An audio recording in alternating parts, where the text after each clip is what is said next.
dia sudah beranjak dewasa, nanti dilihat dominasinya. Apakah dia lebih condong kepada perempuan ataukah lebih condong kepada laki-laki. Dan itu dilihat dari keadaan fisiknya. Kalau seandainya dia lebih condong pada perempuan, artinya begini, ketika dia umur 9 tahun atau 10, 11, beranjak dewasa, keluar darah haid. Kemudian buang air juga keluarnya yang lebih dominannya, keluarnya dari kemaluan perempuan. Ya, rasa sukanya, kok ngelihat perempuan itu suka, ya, naluri laki-laki itu timbul ketika melihat perempuan. Nah, berarti ketika dominasinya adalah perempuan, maka dia dikategorikan sebagai perempuan. Berarti belut listriknya potong, itu ya. Ya, kalau bisa dioperasi dan lain sebagainya, dipotong kemaluan laki-lakinya. Tapi kalau seandainya ketika dewasa dia lebih dominan ke laki-laki. Artinya ini secara fisik ya. Secara fisiknya itu misalkan ketika melihat perempuan kok kemaluan yang laki-lakinya itu koma yakumu. Wah, apa artinya itu? Ya. Iya. Pokoknya ada reaksi, ereksi ya dari kemaluan laki-laki. Ketika dia sudah dewasa juga tidak haid. Kemudian kecenderungan sukanya juga pada laki-laki, kepada perempuan, berarti dikategorikan sebagai laki-laki. Jadi kalau dominasinya perempuan, dia jadi perempuan, dominasinya laki-laki, dia jadi laki-laki. Tapi ada juga yang sampai dewasa itu nggak bisa menentukan. Ya, jadi dikatakan perempuan. Iya, kemaluan laki-lakinya aktif. Dikatakan laki-laki juga haid dan lain sebagainya. Ini namanya al-khunsa al-mushkil. Ya, itu belum bisa ditentukan itu. Saya lupa pembahasannya seperti apa, tapi cukupkan sampai situ saja ya. Jadi kalau dominasinya perempuan tadi betul, kemaluan laki-laki dipotong. Wallahu a'lam. Tapi jangan potong sendiri ya. Sama ahlinya dong. Ya, silakan yang lainnya. Ya, Kang Mul. Waalaikumsalam warahmatullahi wabarakatuh. Belut listrik ya, silakan. Kan tadi jelas berubah bentuk ya. Nah, itu kan ini banyak yang pengobatan kita lihat. Itu termasuk berubah bentuk enggak? Oh iya. Iya. Iya. Ya. Yang tadinya seperti pensil jadi tungtung sahur. Tahu tungtung sahur kan? Tatarok bedung. Wah. Ya. Artinya begini, bagaimana hukum memperbesar ukuran penis? Apakah termasuk mengubah ciptaan Allah atau tidak? Nah, ini disebutkan di dalam kitab I'anatut Thalibin karangan Syekh Abu Bakar Syator. Ya. Jadi membesarkan penis itu tidak termasuk merubah ciptaan Allah. Ya, itu hanya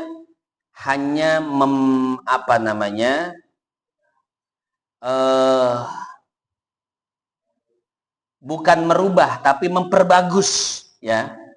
Memperbagus. Makanya ketika ingin merubah ukuran penis ada prosedurnya. Pertama, dengan prosedur yang diperbolehkan oleh syariat. Seperti apa? Seperti teknik pijit. Ada tekniknya. Teknik memperbesar dan teknik memperpanjang. Ada. Tapi kalau seandainya dengan cara-cara operasi, nah ini yang diharamkan. Karena operasi itu nanti banyak tambahannya. Ya, nanti kemaluannya ditempel kulit kaki. Jadi horas banget tak kulit iya tak kulit iya. aduh, ledes batur. Ya. Jadi kalau dengan cara operasi itu tidak boleh, tapi kalau membesarkan penis dengan terapi ya itu diperbolehkan.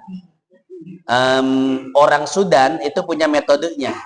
Metodenya adalah metode al-jilqi, yaitu dengan cara cara pijit. Saya tahu caranya dan beberapa orang sudah saya ajarkan.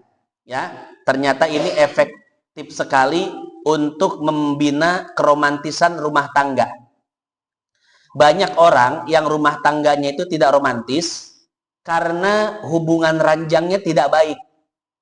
Si suaminya, mohon maaf ya, cepat ejakulasi. Karek assalamualaikum, geus utah. Nah, ya. Iya. Sehingga istri itu tidak merasakan kepuasan dan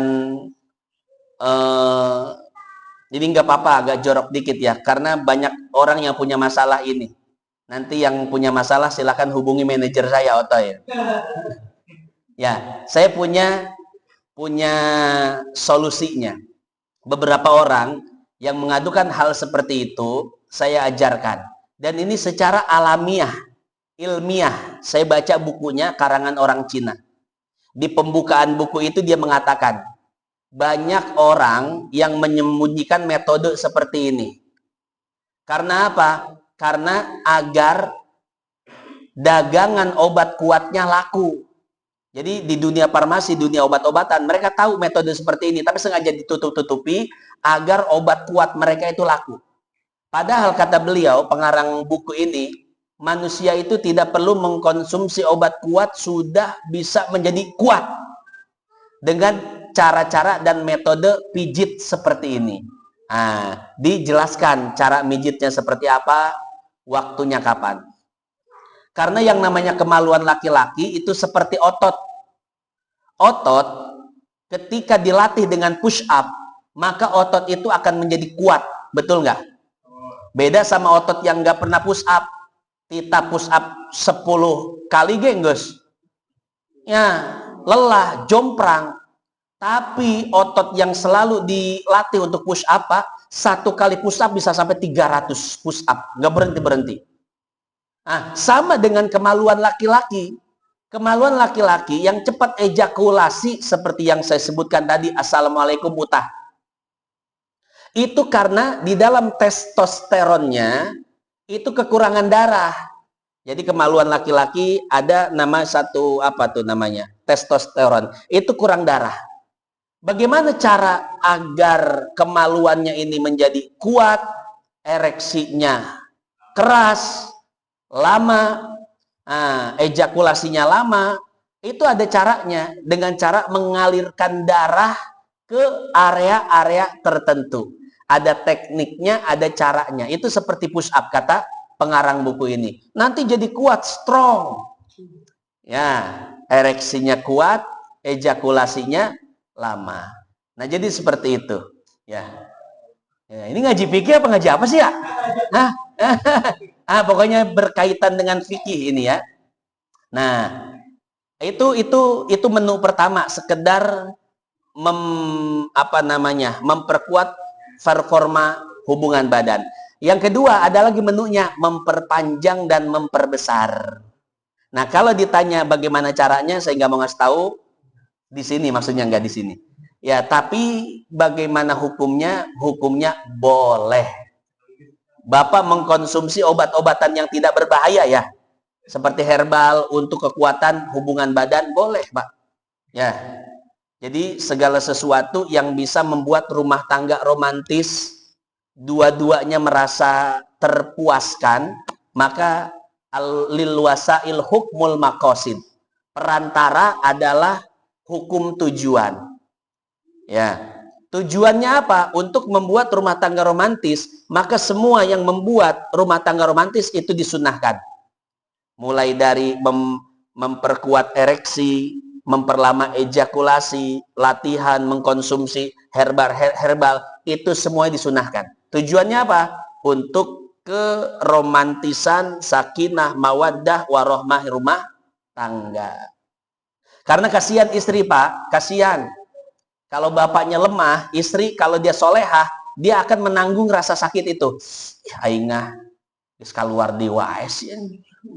Istri soleha itu akan menanggung itu ya, kesian. Ya, nah itu kalau soleha.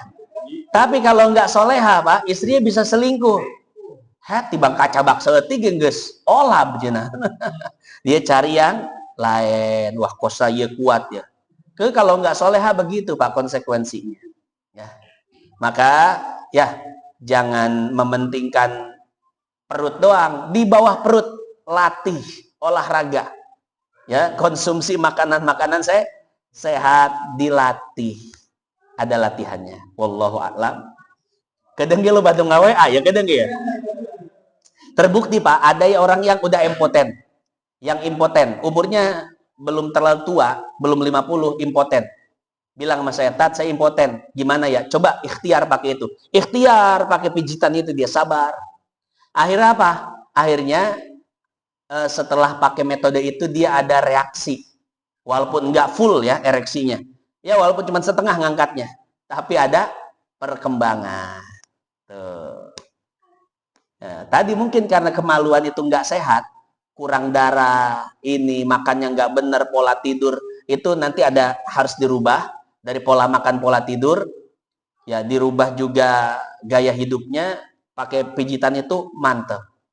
Wallahu a'lam.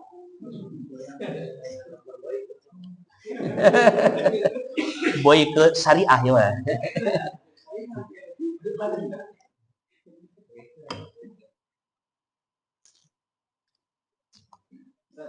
Iya, boleh. 10 kali lagi boleh. Ya, silakan.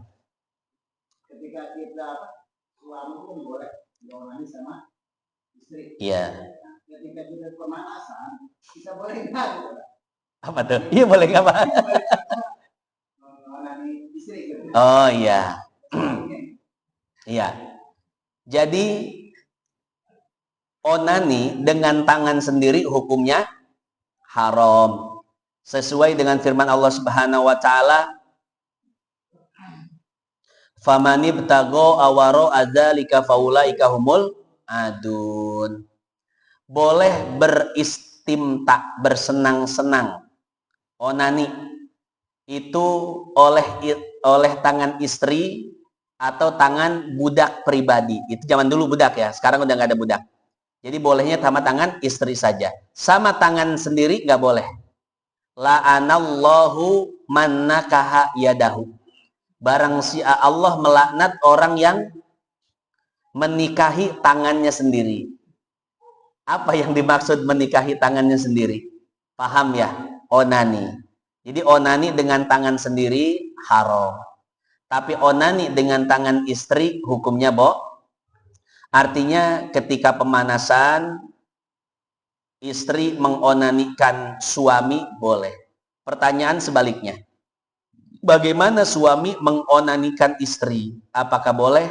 Hukumnya boleh. Ya. Nggak usah diperjelas ya bagaimana caranya. Itu mah inisiatif masing-masing lah ya. Aman. Boleh ya. Ayat Qur'annya itu apa namanya? Nisa'ukum harsul lakum fa'tu harsakum anna syi'tum. Jadi istri kalian itu adalah ladang bagi kalian. Kalian boleh mendatanginya dari arah manapun yang kalian suka. Ya. Dari arah depan, belakang, pinggir, depan, atas, bawah boleh. Dari ujung ketombe sampai ujung rorombehen boleh dinikmati. Kecuali tadi satu lubang buaya itu nggak boleh, itu dubur itu nggak boleh. Ya, lubang-lubang yang lain silakan. Lubang hidung silakan, lubang hidung. Salah muat, ya. Kurang lebih seperti itu. Allah. Yang kan di kitabnya itu makruh menjilati klitoris perempuan. Kalau sebaliknya iya. Oh, istrinya yang minta. Minta misalnya gitu. Bukan saya. Mewakili siapa? Iya, aman. Saya nonton ini dulu di YouTube juga nih. Iya, istri ya. Kok bilang-bilang gitu? Iya, jadi istri yang minta dijilat. Minta menjilat. Oh, minta menjilat kemaluan suaminya. Istri yang pengen. Ya, kalau yang tadi kan di kitabnya kan Iya, suami yang menjilat kemaluan istri yang di kitab. itu Makruh. Sebaliknya bagaimana? Suami, istri menjilat kemaluan suami. Mengulum gitu ya, mengulum. Mohon maaf sekali lagi para audiens yang nggak kuat nggak usah denger ya. Ini kajian fikih memang perlu diperjelas. Bagaimana hukum seorang perempuan menjilat, mengulum kemaluan suaminya? Hukumnya sama seperti tadi, yaitu sekedar makruh, tidak sampai haram ya. Selama suaminya itu mengizinkan. Ini dibahas di dalam kitab Fathul Wahhab, karangan Syekh Zakaria Al-Ansori. Jadi kata Syekh Zakaria Al-Ansori, jika suami mengizinkan istrinya untuk melihat auratnya, maka boleh. Tapi kalau seandainya tidak mengizinkan, maka tidak boleh. Termasuk hal tadi, melakukan hal-hal seperti tadi. Kalau suaminya mengizinkan, atau suaminya bahkan yang minta, yaitu ya, itu boleh tidak jadi masalah. Wallahu a'lam bishawab. Aman insyaallah.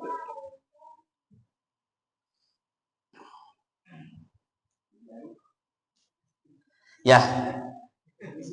Ada lagi? Haji Adi gimana?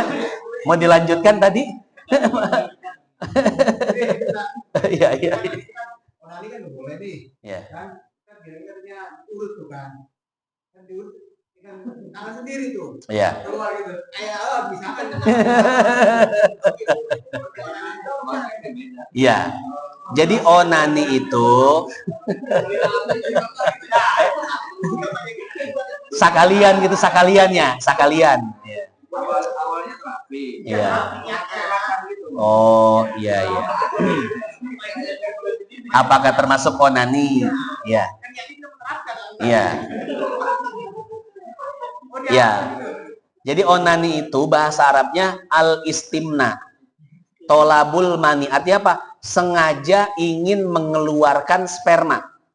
Jadi tujuan utama dari onani itu adalah mengeluarkan sperma. Sementara tadi teknik pijit tujuannya apa? Olahraga kan, olahraga penis. Tujuannya beda. Maka hukumnya beda. Kecuali di tengah-tengah teknik pijit itu tujuannya berubah. Berubah niat ini ya. Ya. Nah, nanti hukumnya juga bisa berbeda. Jadi selama tidak niat onani, maka selama itu pula boleh tidak jadi masalah. Ya.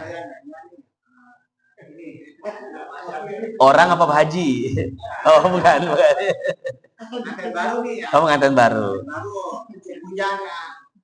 Dia kan udah masih sore udah ini udah gitu lah main gitu lah. Malam main apa nih? Iya, iya. Ya. Ibaratnya lebih dari 2 lah, 2 kali gitu. Nah, mandinya dia pertanyakan, itu mandinya gimana? Apa sekali? Oh iya. Ya. Hubungan badannya 2 kali. Ya. Hubungan badan pertama belum mandi junub. Kemudian tidurlah ya. Kemudian bangun tidur hubungan badan lagi. Jadi hubungan badan 2 kali. Junubnya 2 kali. Pertanyaannya mandinya berapa kali gitu ya. Nah, disebutkan di dalam kitab-kitab fikih salah satunya Hasyiah Al-Baijuri kalau tidak salah. Maka sebanyak apapun junub yang ada pada kita, maka mandi junubnya itu cukup sekali. Misalkan kita punya junub banyak. Pertama, junub dari hubungan badan. Yang kedua, junub dari air mani. Ini beda Pak ya, junub hubungan badan sama junub air mani. Misalkan ada orang hubungan badan tapi tidak keluar air mani, junub gak? Junub, berarti ini junubnya karena hubungan badan. Ada orang yang tidak hubungan badan tapi keluar air mani, junub gak? Junub, berarti beda ya. Ada orang junubnya itu karena hubungan badan, keluar air mani, kalau perempuan plus haid misalkan, berapa kali mandinya? Maka kata Syekh Ibrahim, cukup sekali mandinya, ya. Saya niat mandi junub untuk menghilangkan hadas besar. Cukup mengatakan menghilangkan hadas besar. Tidak usah diperinci. Hadas besar hubungan badan, hadas besar keluar mani, hadas besar haid, hadas besar ini nggak perlu diperinci. Menghilangkan hadas besar karena Allah Ta'ala sudah cukup. Ya. Pak Haji mandi 2 kali berarti kemarin? Enggak. Ya, jadi baik hubungan badannya 2 kali, 3 kali, 4 kali, 5 kali, ada yang sampai 10 kali.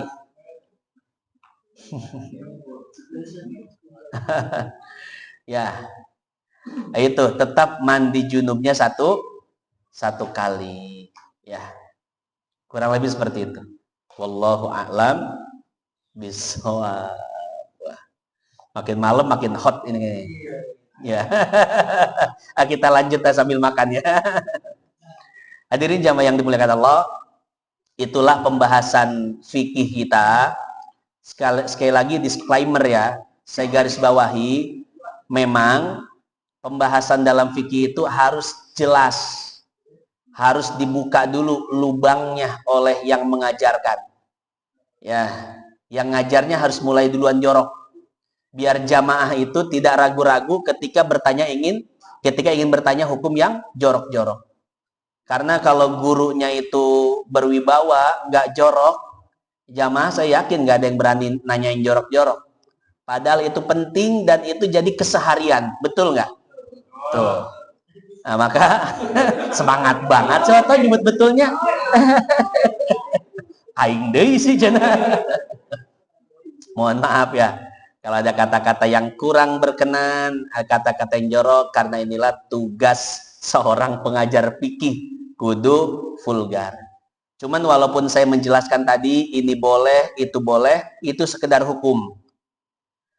Di atas hukum ada akhlak, ada adab, ada etika.